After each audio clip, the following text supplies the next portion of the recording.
On the day my husband and I's white moonlight were kidnapped simultaneously, when the kidnappers demanded that my husband choose one of us, I unhesitatingly told him that the white moonlight wasn't pregnant at all, and even the cancer was a lie.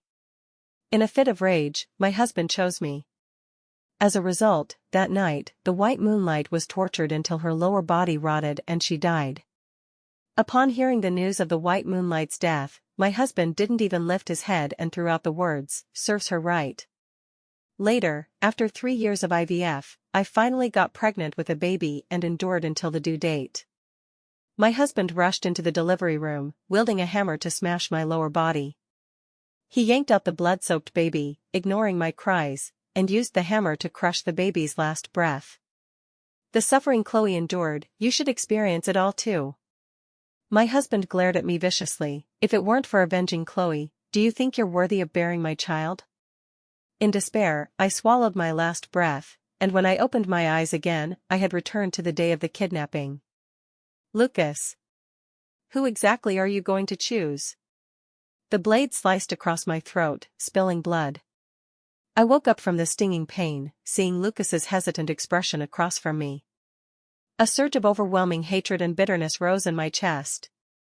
I forcibly suppressed my emotions, but before I could speak, I heard Chloe sobbing beside me.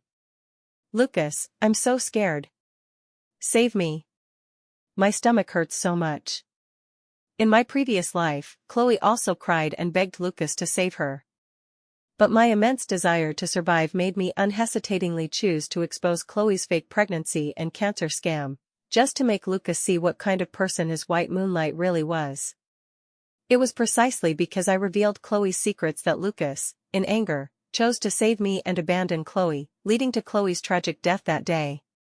Now, Lucas looked at me with guilt, but I didn't beg him to save me. Instead, I silently smiled at him, tacitly accepting his choice. He painfully averted his eyes, then pointed at Chloe. I choose Chloe. Lucas didn't dare look at me. Evelyn, wait for me to settle Chloe, and then I'll come save you. I didn't respond, just calmly watching him order the kidnappers, release Chloe. The kidnapper sneered, rumors say the head of the Meng family deeply loves his wife, but it seems that's not the case. Shut up. Lucas interrupted sharply, and Chloe was already pushed out by the kidnappers. He instinctively rushed to hug her, but his gaze fell on me, as if he wanted to say something, while Chloe in his arms clutched her stomach and started crying. Lucas. I'm so scared. My stomach hurts so much. Chloe cried with tears streaming down like pear blossoms in the rain, resembling a fragile cat. Lucas could no longer pay attention to me, hugging Chloe and leaving the scene immediately. In desperation, I looked at the kidnappers and the nearby cliff, and taking advantage of their distraction, I unhesitatingly jumped off the cliff. Not for any other reason, but because I knew in advance that the foot of the mountain was already surrounded by a large number of police officers, and there were air cushions prepared by the police below. In my previous life, if Chloe hadn't cleverly seduced the kidnappers, had sex with them and then criticized them, mocking their inadequacy, the kidnappers wouldn't have thought of killing anyone at all. This was the full truth I learned from the case files.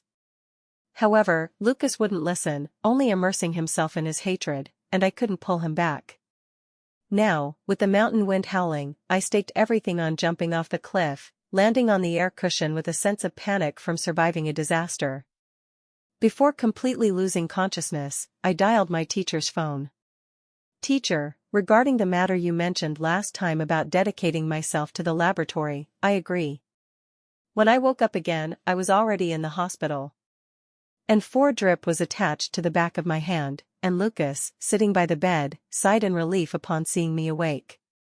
Evelyn, did you think about the consequences when you jumped off the cliff? His tone carried resentment. If something happened to you, have you thought about what I would do?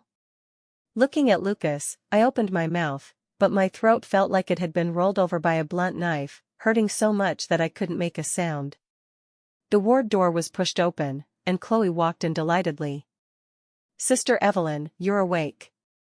Chloe had tears in the corners of her eyes and happily grasped my hand. When I heard you jumped off the cliff, I was so scared my heart almost stopped. I almost lost the baby, but luckily you're fine, Chloe said aggrievedly. If something happened to you, I'd feel guilty for life. How could I face you and Lucas in the future? Chloe's face full of genuine concern for me made my stomach churn with discomfort. I forcefully pulled my hand back, but Chloe's eyes reddened. You still blame me, don't you? I knew you blamed me. Chloe looked at Lucas aggrievedly. Maybe I should just leave. I'm always in the way between you and Sister Evelyn, always making her unhappy. It's all my fault. I'll leave today. Seeing Chloe about to leave, Lucas's earlier guilt vanished completely. He grabbed Chloe's wrist and turned to me.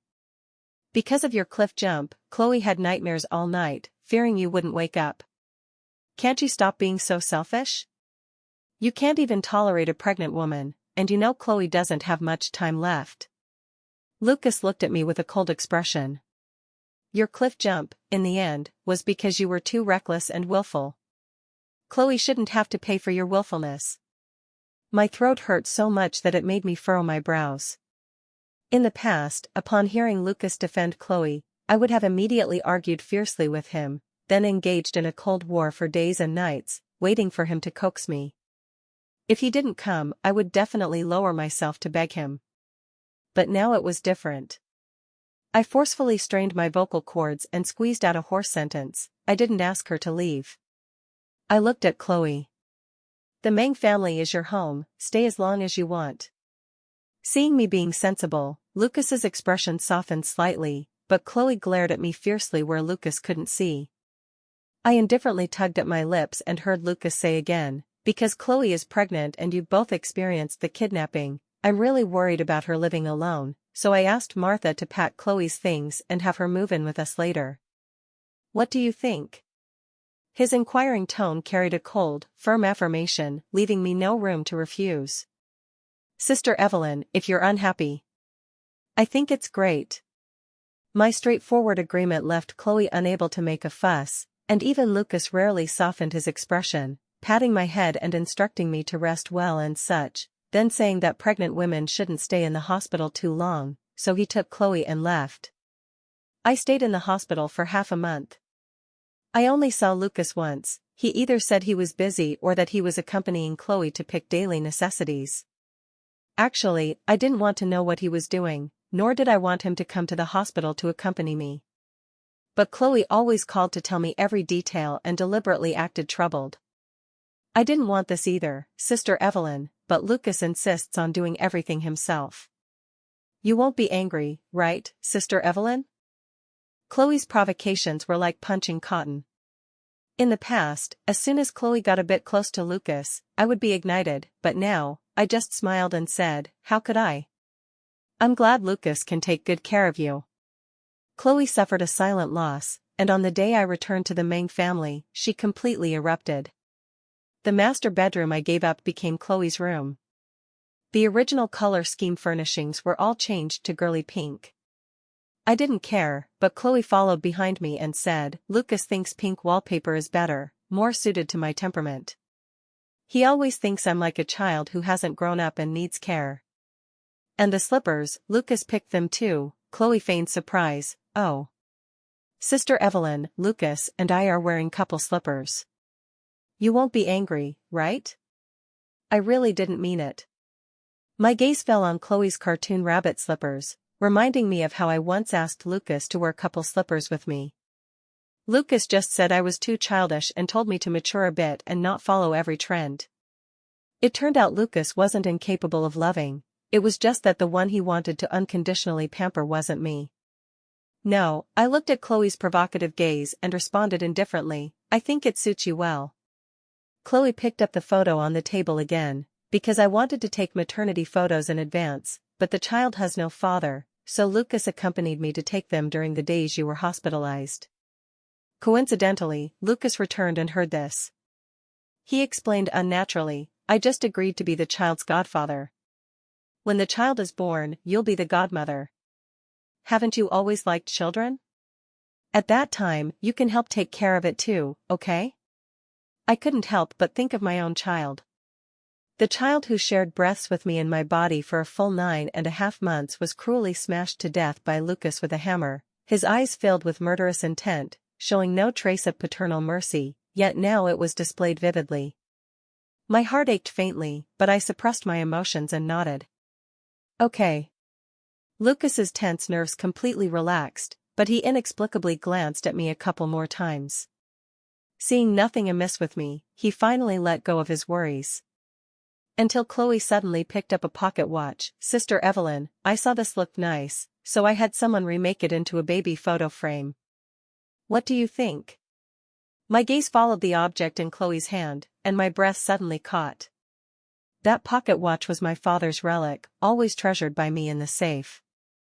Except for Lucas, no one had the password. It was impossible to take out the watch, let alone use my father's relic for modification. It certainly wouldn't turn into the pink, toy-like thing in Chloe's hand. Lucas. He clearly knew how significant the watch was to me. It felt like a piece was brutally gouged from my chest, even the air stagnated. I pointed at the watch and looked at Lucas. Did you give her my father's relic? Lucas, feeling disgraced by me, frowned unhappily. It's just a worthless thing. If I gave it, I gave it. Who are you making faces at? Besides, Lucas looked at me coldly. The dead are like extinguished lamps, of course, the living are more important. I thought you had become sensible, but you're still the same as before, always jealous and competing. There is no greater sorrow than a dead heart. Looking at Lucas's barbaric and cold attitude, I understood that no matter what I said, I couldn't change the established facts, even if he knew what that watch meant to me. In that case, there was no need for me to continue playing the villain. I silently nodded, looking at the watch, and nodded again. You're right, since Chloe likes it, give it to her. Then, under Lucas's stunned expression, I took my documents from the drawer, glanced back at Lucas, and left without looking back. Lucas watched my back, a surge of anxiety rising in his heart. He was about to call me, but was interrupted by Chloe clutching her stomach and crying in pain. Lucas, did I make Sister Evelyn unhappy? Lucas heartachefully picked up Chloe and left, throwing a sentence at me as he passed. Evelyn, there's a limit to how much one can fool around. His expression was hurried, like in the year we first got together when I had stomach cramps so bad I couldn't stand up straight. He held me like that to the hospital, staying by my side without leaving. But ultimately, we couldn't go back to the past. I organized my documents, drafted the divorce agreement, and received a call from the company. Lily told me, Sister Evelyn, Chloe's secretary threw out all the things from your workstation and said you're not coming to the company anymore. What's going on? All of us are on your side. We've already expressed to President Lucas that if you really resign, we'll all follow you. Lucas and I founded the company together. He was always the nominal boss, while I was the assistant hidden behind him. No one knew about our hidden marriage, let alone that I had decided to divorce. But hearing Lily and my colleagues stand up for me still warmed my heart. I told Lily, I'm not planning to continue, but you don't need to be impulsive. I have my reasons, you don't need to consider me. The company benefits were good, there was no need to lose jobs because of me. However, just as I finished speaking, the door was pushed open, and Lucas, with a dark face, questioned me, You're not planning to continue? I looked at Lucas and, after hanging up the phone, had no intention of responding. Evelyn. How long are you going to make a fuss? Lucas grabbed my wrist, forcing me to answer. Chloe is pregnant now and has terminal cancer. The doctor said she needs more sun. Your office has the best sunlight, so I let her stay there during the day. She doesn't affect you. Listening to Lucas's self-righteous tone, I glanced at Chloe hiding behind him, raising her eyebrows at me, and suddenly found it quite laughable. The company is so big, does she have to sunbathe in my office? I took out the divorce agreement and placed it on the table. Sign it, Lucas. Looking at the document on the table, Lucas's already irritable emotions reached their peak. You're using divorce to threaten me? Evelyn, who gave you the audacity to threaten me with this? Lucas's eyes surged with anger. He snatched the pen from my hand, signed his name, and threw the agreement and pen at my face. Since you want a divorce. Fine. Get out now. Lucas was convinced I would soften, his method of forcing me to submit low-end and vile. but I just glanced at him indifferently, picked up the agreement, walked out the villa door, into the courtyard amidst the pouring rain, still hearing Chloe's voice. "Lucas, it's pouring rain outside, go coax Sister Evelyn back quickly. Leave her alone." Lucas's cold, hard voice rang out. "Let her die out there." Lucas thought I was just throwing a tantrum. But he didn't know that the car picking me up had already arrived outside the community. Lucas watched the rain outside getting heavier, with lightning and thunder, his anxiety intensifying. He kept checking the time, 10 hours had passed, and I still hadn't come to seek reconciliation. Irritated, he called friends for a gathering, but his friends couldn't help speaking up for me. "Lucas, aren't you really going too far? Evelyn is an orphan to begin with, you let her go out alone with nothing, this isn't cutting off her retreat and forcing her to die?" Lucas recalled my expression when I left, his heart suddenly twitching in pain. Before he could speak, Chloe, sitting aside, already opened her mouth. "But what's Lucas's fault? It's Sister Evelyn who's too willful, you can't expect Lucas to coax her for everything." In the past, he thought Chloe was fair and well-behaved, but now these words inexplicably sounded a bit uncomfortable. A friend who was close to me directly retorted, "Who do you think you are to talk about Evelyn?" To put it bluntly, Lucas's social status today is all thanks to Evelyn building it for him. During their hardest times, if I remember correctly, you were living it up with other men, right? And the friend took out the materials I had sent her before and slapped them on Lucas, "Only you would keep this kind of trash. Didn't Evelyn tell you that when she came back saying the man died, and she was pregnant with cancer, it was all a scam? When Evelyn was hospitalized for miscarriage, what kind of husband were you?" On the day Chloe returned, holding her prenatal checkup report and terminal cancer diagnosis, crying and begging him to take her in, I didn't fail to raise doubts and even demanded that Chloe go to the hospital we co-founded for another checkup.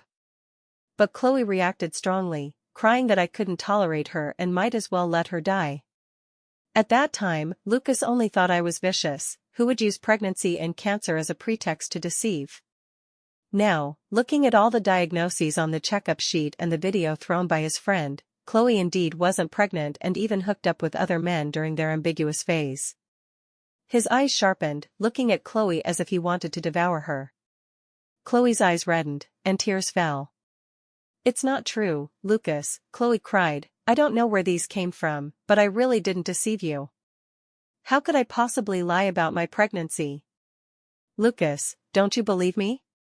Chloe cried and turned to question my friend, "What benefits did Evelyn give you to make you speak for her and frame me like this?" The friend just admired Chloe's green tea behavior and retorted lukewarmly, "Whether it's true or not, just go to the hospital for a checkup and we'll know." Yes, Lucas's gaze fixed straight on Chloe's abdomen, just one trip to the hospital, and the truth will be revealed. Chloe shuddered under Lucas's gaze. That look, she had never seen before, as if he really would take her life for lying. She cried and knelt at Lucas's feet, hugging his leg, "I won't go to the hospital. Lucas. I'm afraid of hospitals, I don't want to go." In the past, as soon as Chloe cried, Lucas would even pluck stars from the sky for her. Chloe was his youthful love he couldn't obtain. When the white moonlight suddenly turned back, living in extreme misery, he couldn't help but feel compassion and took her in. Now, Lucas looked at Chloe's tears and only felt annoyed and chaotic. He coldly pushed away Chloe's hand and dialed his secretary. "Arrange a full-body checkup for Miss Chloe." Lucas hoped more than anyone that Chloe was truly ill and truly pregnant, nurturing a child with her life. Otherwise, he dared not imagine how I had endured these days. He recalled the day of the kidnapping when I smiled at him, the hospitalization when I responded coldly to his every word, the day my father's watch was taken by Chloe as a toy to show off, my disappointment and collapse, and the resoluteness when I left with the divorce agreement that day. It can't be. Lucas irritably grabbed his hair. It can't be. He sat in the hospital corridor with his friends, waiting for the final results. The doctor was his person and dared not conceal anything, handing the results to him immediately. "Mr. Lucas, Miss Chloe is healthy, she just has had too many abortions and is now infertile."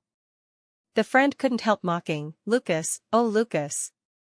You hurt the one who loves you most, Evelyn, for such a green tea, you gained a sesame seed but lost a watermelon, serves you right. The light checkup sheet felt like 1,000 pounds. Lucas stared blankly at the diagnosis results and numbly asked the doctor, could there be a mistake? The doctor answered seriously. Impossible. We conducted dozens of tests, all with the same answer, no error possible. Come on, Lucas, the friend snatched the checkup sheet, only you would mistake Elm for Pearl, hilarious. Now you've got your retribution, and good, you don't deserve Evelyn, but you match Chloe perfectly. Lucas's heart sank completely. He rushed straight to the ward, saw Chloe sitting on the bed, and directly grabbed her collar to question. Who gave you the audacity to play me like this? Do you even know that because of you, Evelyn still refuses to come back? Chloe was startled. Looking at Lucas's expression, her eyes reddened. Lucas, didn't you say that no matter what I become, as long as I turn back, you'll be there? The facts prove you love me more. No matter what I wanted from Evelyn, you unconditionally made her give it to me, her home, her room, her man, and everything of hers. Chloe took out that pocket watch, even Evelyn's father's relic, you gave it to me to make me happy. Isn't this enough to show that you love me? Looking at the yellowed watch turned into a pink, cute toy, Lucas felt a dull pain in his chest, recalling my desperate and numb expression at the time. He felt his heart gripped by a large hand, even breathing hurt, he snatched the watch. What right do you have to take Evelyn's things? You bitch. Lucas held the watch like a treasure, forcefully trying to wipe off the pink, but no matter how, it wouldn't come off. He wiped frantically until his hands bled without noticing. Chloe mocked from the side. Lucas, who are you pretending deep affection for now? Weren't you the one who personally forced Evelyn away? Now acting some deep affection scene, Chloe looked at Lucas like this and sneered, in the end, you and Evelyn reaching this point is all because of your own doing. Lucas's movement stopped, his expression toward Chloe becoming terrifying. I took the syringe experiment I brought at the time, and in the 3rd year at the laboratory, the syringe injected into my body underwent a qualitative change, and the memory altered according to the code truly changed completely. For this, the entire experimental team celebrated excitedly in a frenzy. Our experiment targeting the entire aging population's Alzheimer's disease was fully approved, patented, and successfully promoted to every corner of countries worldwide. Those elderly tormented by memory degeneration no longer needed to worry about becoming a burden. Memory could be reversed. From then on, there would be no more history of Alzheimer's disease. And I, as the team center, the teacher took out an invitation letter. A state university wants our team to send one person to give a speech. We unanimously agreed that you're the most suitable. We wanted to ask your opinion. Having left a state for 3 years, I never recalled those painful memories from my previous life. Time took away the harm Lucas gave me and, by a twist of fate, allowed me to achieve myself through the pain. I smiled and nodded in agreement. Then, I boarded the return flight. After 3 years away, a state hadn't changed much. I checked into the hotel booked by the teacher and arrived at the lecture hall of Jingshu University with the assistant. It was already packed inside. Looking at these diligent students, my heart was filled with mixed emotions. Once, my father worked day and night in the lab to cure my mother's Alzheimer's, but due to an accident, my mother left us forever. Later, my father left his data and, in grief, committed suicide, leaving only a pocket watch and a pile of cryptic texts. Now, I could be considered to have inherited my father's mantle and fulfilled his last wish. I prepared a series of speech drafts and was about to go on stage with the assistant when suddenly someone called my name. Evelyn? I paused, turned my head, and saw Lucas in the entrepreneur's seat. He looked at the now glamorous me in disbelief, a trace of pain flashing in his eyes, then walked from the entrepreneur's seat to me. Evelyn, it's really you. Lucas grabbed my wrist. I've searched for you for 3 whole years, you vanished without a trace. Do you know how sad I was? How could you just leave without caring about me? Evelyn, Lucas's eyes were red, looking at me with almost obsessive eyes. I'm taking you home right now. My grabbed wrist hurt raw, and I slightly furrowed my brows. Sir, please let go. My cold response stung Lucas. He looked at me in disbelief. What did you call me? Evelyn, I know I was wrong. I know it was all Chloe's doing. As if to claim credit or atone, Lucas eagerly told me. I've dealt with Chloe, she won't come between us anymore. Evelyn, forgive me. In the laboratory. At first, when the teachers learned of my divorce, they felt regret. But once, during a gathering where we drank, I got drunk and spilled my heart, revealing the whole story. The entire lab's senior brothers and sisters despised Lucas to the extreme, including the little assistant I personally promoted. The little assistant, seeing Lucas's attitude toward me, reacted and forcefully pushed Lucas away, looking at him coldly. Mr. Lucas, if you continue to interfere with Teacher Evelyn's speech preparation, I'll call the police to arrest you. The little assistant was the teacher's only son, a child of heaven from young, yet willing to call me teacher for learning. I genuinely liked this junior brother. I smiled and shook my head, wanting to tell him it was fine. But Lucas, not knowing what got into him, pointed at the little assistant and questioned. Who is he? Evelyn. Give me an explanation.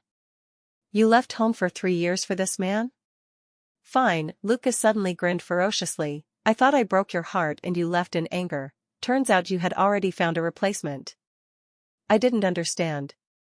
The one who drove me out of the house back then, indulging Chloe to occupy my house, man, and my father's watch, how did he have the face to shift blame to me in public?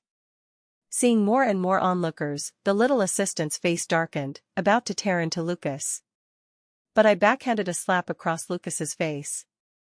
With a slap sound, I looked at Lucas. If you're sick, go to the hospital, not come here to go crazy. Then, I raised my hand and slapped again. 3 years ago, we were already divorced, Mr. Lucas, I reminded him. There's no relationship between us. Lucas covered his face, looking at me heartbroken.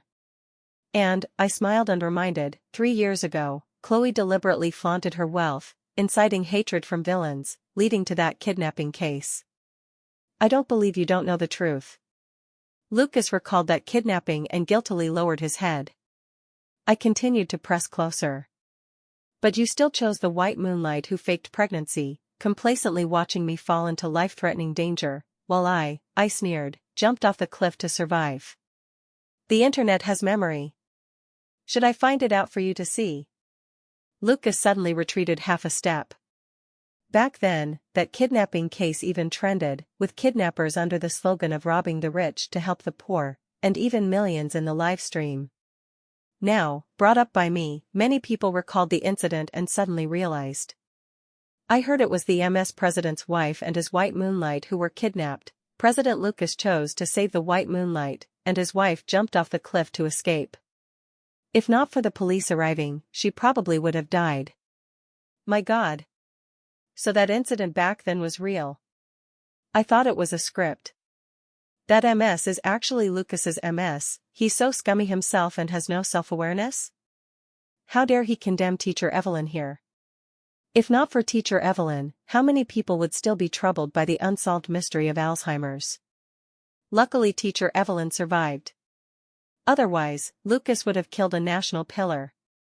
Lucas was insulted, pointed at and cursed until his face flushed red. He looked at me with a livid face. Even if that's the case, who hasn't made mistakes in youth? Evelyn, do you have to keep dredging up old accounts? Even now, Lucas still didn't think he did wrong. Even if wrong, it was forgivable, insignificant. I smiled at Lucas, showing no mercy. Old accounts? You drove me out of the house for Chloe, let Chloe use my father's relic as a toy, even turned my room completely into Chloe's preferred style. When Chloe wasn't looking at you, you chose me. After being with me, you lusted after Chloe again. You call this dredging up old accounts? Lucas, you're a thorough selfish ghost. Then, I turned to the A-state school leader aside. If the entrepreneurs your school invited for exchange have such indiscreet private lives, I can't guarantee whether our 3 years of hard work achievements will be wasted. Seeing I was unwilling to even discuss the lecture anymore. Not just the school leaders, even other entrepreneurs came out in support.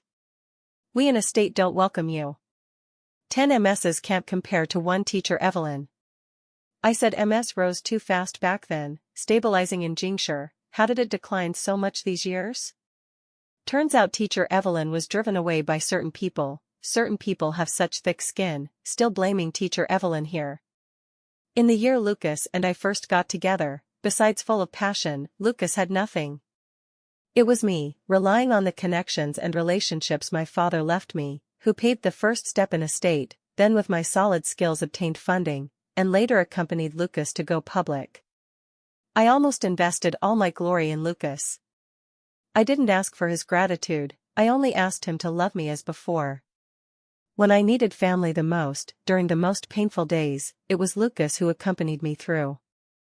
On the day my father committed suicide, it was Lucas holding the broken me, repeatedly saying, "Evelyn, your father went to enjoy blessings, while reuniting with your mother, they sent me to love you." Lucas swore in front of my father's body. "If I, Lucas, betray Evelyn, may I die a horrible death. Evelyn, I don't seek to live together, but I want to be like Uncle. If one day you're gone, I certainly won't live alone." In my parents, I saw too much purity of love, so much that my longing for love and desire for home surpassed everything. I unhesitatingly chose to pave the way for Lucas, personally sending him to the high platform, watching him stand at the mountain top, and willing to always be the force supporting him. If not for Chloe, I never thought our relationship was so fragile. Lucas rejected countless women, yet solely couldn't reject his youthful white moonlight. I pained, cried, argued, even used divorce to threaten, and used Lucas's promises to bind him, but he wouldn't listen to a word, only treating my collapse as madness, seeing me as an emotionally reactive lunatic. Even when he saw my severe psychological disorder diagnosis, he lightly threw out, "Evelyn, your appearance using such lowly means to retain me is truly disgusting. Now, it's just everyone returning to their places. What doesn't belong to Lucas ultimately doesn't." Watching Lucas being dragged out by security, his mouth still shouting my name, but my heart was extremely calm, no more ripples. I quickly turned the page on this interlude, smoothly finished the speech with the draft, and was invited to lectures by various institutions. During this time, I took the opportunity to visit my parents' cemetery. Looking at the smile still on my father's face, I smiled and placed the flowers. "Dad, I don't know if you'll understand, but many times, I always feel that heaven giving me a chance to start over was fought for by you and Mom. I won't be foolish anymore. Life is only once, I just want to live for myself." I placed the flowers. Coming out of the cemetery, the sky had darkened. The little assistant waited outside, thoughtfully holding an umbrella for me, the umbrella covering most of me, with the pattering rain in my ears. "Teacher Evelyn, the teacher called to have us return next week." I nodded and said okay. Before getting into the car, the door was suddenly grabbed. I turned back instantly and saw a woman with indistinguishable features, dressed in rags, her pair of eyes particularly familiar, grabbing my car door and sneering. "It's really you, Evelyn. You dare come back. Chloe." I quickly realized, Chloe had already taken out a prepared dagger from her bosom and stabbed viciously at me, but before she touched me, she was kicked away by the little assistant, falling into the mud. "Teacher Evelyn?" the little assistant asked worriedly. "Are you all right?" I shook my head, looking at Chloe. 3 years unseen, I never thought we'd meet in such a scene. She was actually disfigured and looked like she wasn't doing well. As if seeing my appraisal, Chloe coldly shouted, "Evelyn, it's all your fault. If not for you, Lucas wouldn't have been so ruthless to me. He wouldn't have made me a plaything for so many people, just to get me pregnant and then personally abort it, to compensate for hurting you. He wouldn't have, during my miscarriage, used a knife to ruin my face. It's you. It's you who made my latter half of life neither human nor ghost. I want to kill you." I looked at the crazed Chloe, with no pity in my heart. For Chloe, I never thought she deserved sympathy, all her endings were deserved. Even if she's now disfigured and turned into a beggar, in my view, it's what she deserves. Just didn't expect Chloe to blame all the faults on me. Chloe, I sneered, using the most infuriating tone, you deserve it. Looking at Chloe's twisted face, facing the figure hurrying from behind her, I laughed even louder. You just deserve it, all your endings are your own doing. Even if you die here today, I won't give you another glance. Listening to my mockery, Chloe completely broke down, picked up the dagger from the ground, and shouted, Evelyn, I want to kill you. Then, her steps stopped, her eyes widened in disbelief, stiffly turning her head instantly, meeting Lucas's murderous action. Didn't I tell you to stay away from Evelyn? Otherwise, I won't let you go.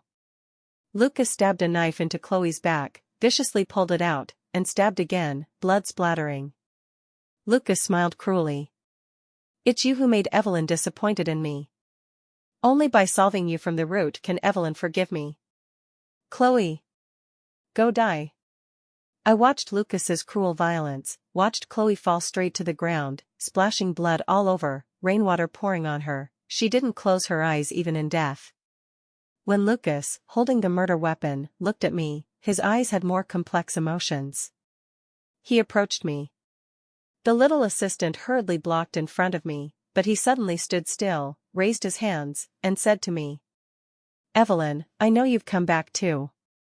In the last life, I wronged you. Lucas threw away the weapon, his eyes unclear of tears or rainwater. I remember everything, how I hurt you, how you cried begging me to spare the child. It's all my fault. Evelyn, I no longer dare to extravagantly seek your forgiveness, I only beg you not to hate me. Don't hate me. Evelyn. Later, Lucas was arrested for intentional homicide. On the execution day, Lucas wrote me a letter. When the letter was handed to me, I was focused on an experiment. The little assistant asked me, Teacher Evelyn, won't you look at it? I looked at the unopened letter and unhesitatingly threw it into the fire. It's just dirty stuff, why dirty my eyes?